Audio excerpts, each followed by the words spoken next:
Hi folks, Scott here, and this is the wrap for Tuesday, June 18th. So this is the S&P 500 cash index. It's the most accurate measure of closing prices and moving averages and so on.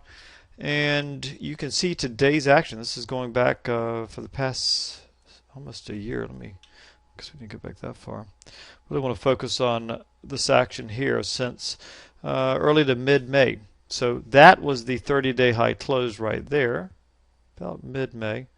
Today we put in a 10-day high close. So we have a new 10-day high close after we closed above that peak today, which is good. Maybe even a 15 or 20-day high close, but clearly not a 30-day high close. So tomorrow's also Fed Day and Wednesday of options expiration week. A lot of factors in play tomorrow.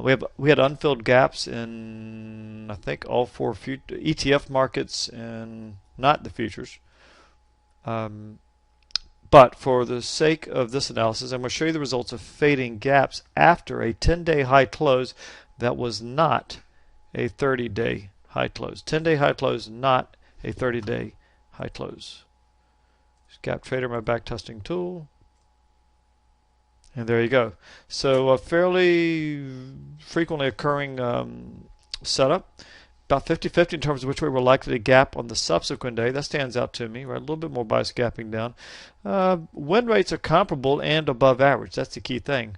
Above average win rate, gap size maybe a tad smaller than normal, about 3 points. Take whatever number is shown here for these winning trades, divide by 500 to equal number of points in the ES. All of my back tests are based upon the E-mini S&P 500 futures, which are highly correlated with the spider.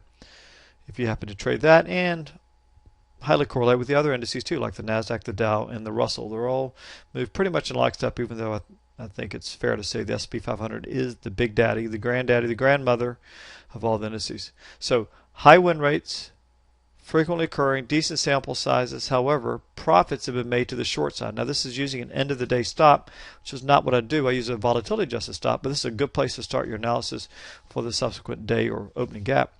And it's had some nice profits. See, it's made a lot more than it's lost using 10 contracts. Profit factor 1.7. So up gaps, historically, these have been very strong.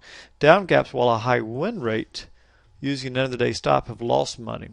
Now, one of these trades is a big loser, but even if you took that out of the equation, well, yeah, average losers go down quite a bit. Just your win-loss ratio just isn't good enough to justify this being profitable. Now, I'm going to rerun these for our members in the morning using MTG stop parameters, and these numbers could change. I don't believe they'll change much, though. I think there's still in fact, I know there's a clear short bias in play here from having run this pattern in the past. So you might want to keep that in mind going into tomorrow. Now, with that said, the Fed Day analysis will be shared with our members in the morning too.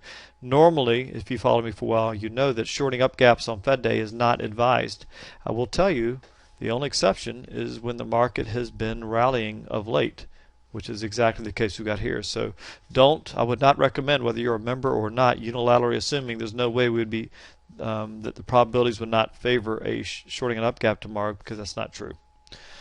Fed days have been okay under the right bullish conditions. Again, I'll share those numbers and details in the morning.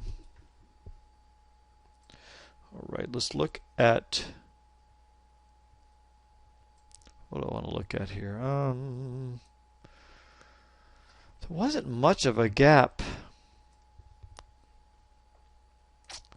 Well, we gapped up for the most part. Let me show you the worksheet. We'll start there. That's where I start my analysis each morning. And this takes all the gap guides and all the different opening zones and breaks them into 4 opening areas. Odds were 50-50 on which way we gapped today. Right, see that 30 plus 21 is 51 versus 49. And we gapped up between the high and the close barely. Small gaps up. And the weighted average for all 8 indices and all 3 systems applied to them for our guides was good win rate, but hadn't made any money. So just a dead neutral setup. Up gaps on Fed Day have been okay during bullish markets, or pre-Fed Day I should say, a little bit weak on win rate. After an unfilled up gap, that's a big positive. Up straddle, neutral. Let me show you my pre-market comments, which I posted right at 9:20 this morning. Per last night's wrap, Tuesday of options expiration week, when above the 200, has been slightly favorable for up gaps, but not a whole lot there to go on. And bottom line, it just wasn't compelling. Not bad, just not compelling enough for me to trade today. There were some positives. I even noted that, but the guys are just too neutral, too small of a gap. So I said there was technically a small window of opportunity for a gap down. If that wasn't met, you can read those details on your own. So I said otherwise I'll wait for the range guides. And the 15-minute range guides did not show much. The first hour range guides were interesting. I want to show you those.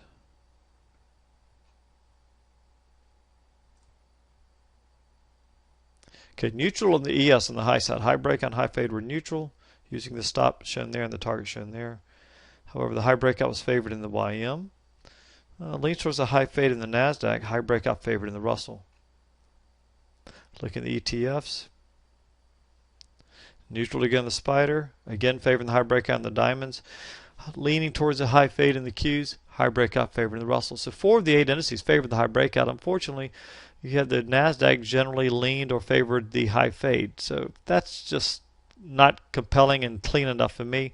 I did explain to folks, though, that I thought it was worthy of trying to get long today if you were able to watch the market, not as a pure probability trade on a break of the first hour range guys, because they just weren't clean enough for me. Even though I did say the Russell advanced studies, which are available on the website, also showed macro market conditions were in favor. But I just really want things clean on these range breakouts. The other positive that I mentioned to folks, and we showed it, was the day ahead, and we showed this in the trading room. That's the only way you would know, but often run optimizations and tests between 10 and 10:30 Eastern, and we showed clearly that pre-Fed day, when above a 200, has favored the long side. And if able, I thought it was worthy of looking to the long side. Now, personally, I was out of the office training a member who was visiting, so I did no trades today. But look at all these breaks of the first hour ranges. They all worked, everything to the long side. So there was a nice long bias for the most part. Last hour it really didn't do much, but overall good. And some people did report make a little money today. So good for you, good trading.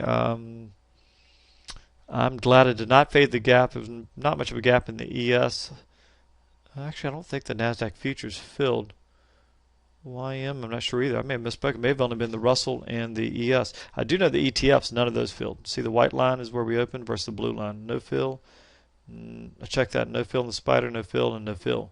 So, looks like avoided a risky setup. So that was a good decision.